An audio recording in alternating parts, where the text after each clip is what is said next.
আসসালামু আলাইকুম ওরহমতুল্লাহি ওয়াবারাকাতুহু। 1 মিনিট মাদ্রাসা ইউটিউব চ্যানেলে সম্মানিত দিনী ভাই বোনেরা, আশা করি আল্লাহ তাআলার অশেষ রহমতে ভালো আছেন, সুস্থ আছেন। আজও 1 মিনিটের একটি আমল নিয়ে হাজির হয়েছি।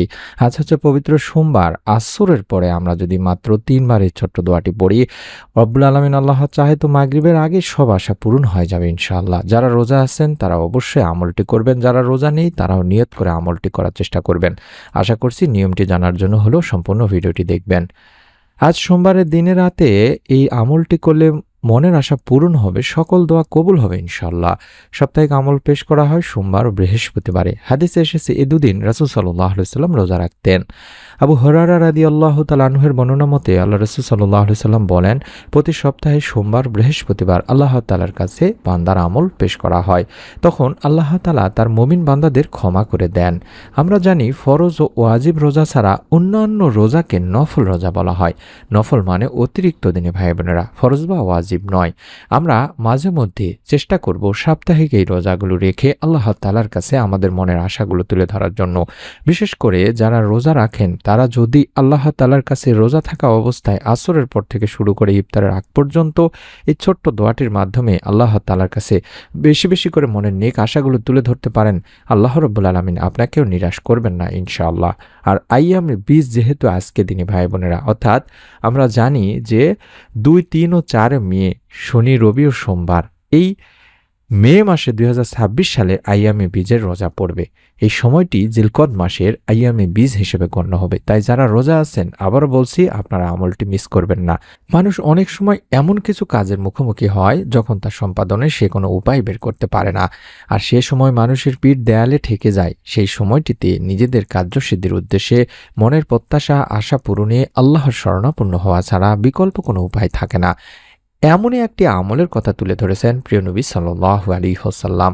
মনের একান্ত আশা প্রত্যাশা পূরণে কোনো মানুষেরই তাই প্রবল আগ্রহ কিংবা চেষ্টার কমতি থাকে না।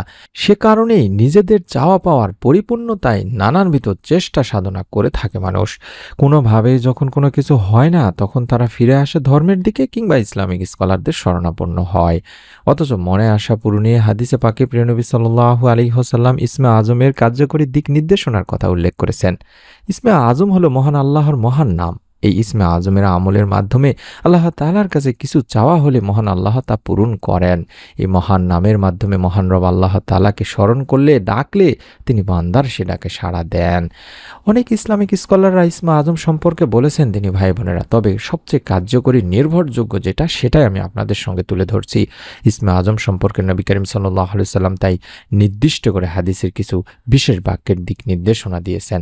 হযরত আব্দুল্লাহ ইবনু বুরাইদা আল আসলামী রাদিয়াল্লাহু তাআলা আনহু তার বাবা থেকে বর্ণনা করেছেন, আল্লাহ রাসূল সাল্লাল্লাহু আলাইহি ওয়াসাল্লাম এক ব্যক্তিকে তার দোয়া এভাবে বলতে শোনেন, অর্থাৎ এটি হলো কার্যকরী ইসমে আজমের দোয়া। দিনী ভাই বোনেরা, আমি আরবি বাংলা দুটি উচ্চারণই দেখায় দিচ্ছি, আপনারা মোবাইলে স্ক্রিনশট নিয়ে মাত্র 3 বার হলো এই দোয়াটি পাঠ করবেন। আল্লাহুম্মা ইন্নী আসআলুকা বিআন্নী আশহাদু আন্নাকা আনতাল্লাহু লা ইলাহা ইল্লা আনতাল আহাদুস সামাদুল্লাযী লাম ইয়ালিদ ওয়া লাম ইউলাদ ওয়া লাম ইয়াকুল লাহু কুফুয়ান আহাদ। এভাবে অন্তত কষ্ট করে হলেও একবার পাঠ করবেন। অন্তত পড়ার আগে 11 বার দরুদ শরীফ পড়ে নেওয়ার চেষ্টা করবেন। যে কোনো দরুদ পড়বেন, চাইলে দরুদে ইব্রাহিম পড়তে পারেন, অথবা আল্লাহুম্মা সাল্লি আলা মুহাম্মাদিন ওয়া আলা আলি মুহাম্মাদ, আল্লাহুম্মা সাল্লি আলা মুহাম্মাদিন ওয়া আলা আলি মুহাম্মাদ।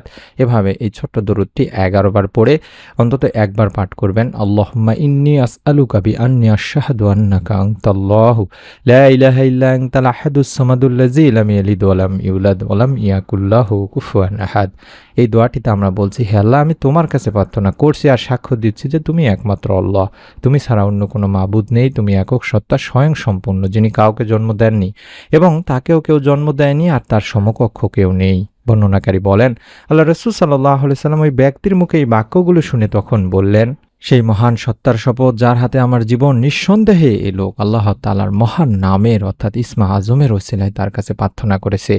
আর যে নামের ওসিলায় দোয়া করা হলে তিনি দোয়া কবুল করেন, এবং যে নামের ওসিলায় প্রার্থনা করা হলে তিনি তাকে তা দান করেন। এটি তিরমিজি ইবনে মাজার একটি হাদিস। অর্থাৎ এই হাদিসের আলোকেই তাবৎ দুনিয়ার হাদিস বিশারদরা এটাই বলেছেন যে এটি হলো সেই দোয়া যেটাকে ইসমে আজম বলা হয়ে থাকে। হাদিসের বিখ্যাত ব্যাখ্যা গ্রন্থ ফতুহুল বারীতে আল্লামা ইবনে হাজার আসকালানী রহমাতুল্লাহি আলাইহি হাদিসটিকে ইসমে আজমের সবচেয়ে নির্ভরযোগ্য ও বিশুদ্ধ হাদিস হিসেবে আখ্যায়িত করেছেন। তাই ইসমে আজম পড়ে আল্লাহ তাআলার কাছে মনের আশা আকাঙ্ক্ষা পূরণের দোয়া করলে অবশ্যই তিনি বান্দার মনের সব ভালো ও কল্যাণকর আশা আকাঙ্ক্ষা পূরণ করেন।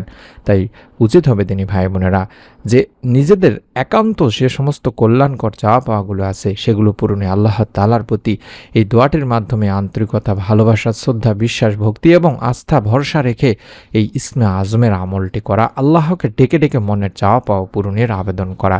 আপনি যদি মন থেকে নিয়ত করে এই আমলটি করতে পারেন, রব্বুল আলামিন আপনাকেও নিরাশ করবেন না। মনের মধ্যে তাই একটা শতভাগ বিশ্বাস নিয়ে নিয়ত করে আমলটি করে দেখুন।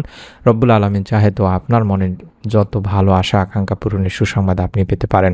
তাই অনুরোধ করছি দিনী ভাই বোনেরা, নিয়ত করে আমল করুন, নিকট আত্মীয় স্বজনদের কাছে ভিডিওটি শেয়ার করে দিন সাহাবের নিয়তে, এবং পরবর্তী নতুন আমলের ভিডিও পাওয়ার জন্য চ্যানেলটি সাবস্ক্রাইব করা না থাকলে সাবস্ক্রাইব করে বেল বাটনটি অন করে রাখুন। সকলে ভালো থাকুন, সুস্থ থাকুন। আসসালামু আলাইকুম ওয়া রাহমাতুল্লাহি ওয়া বারাকাতুহু।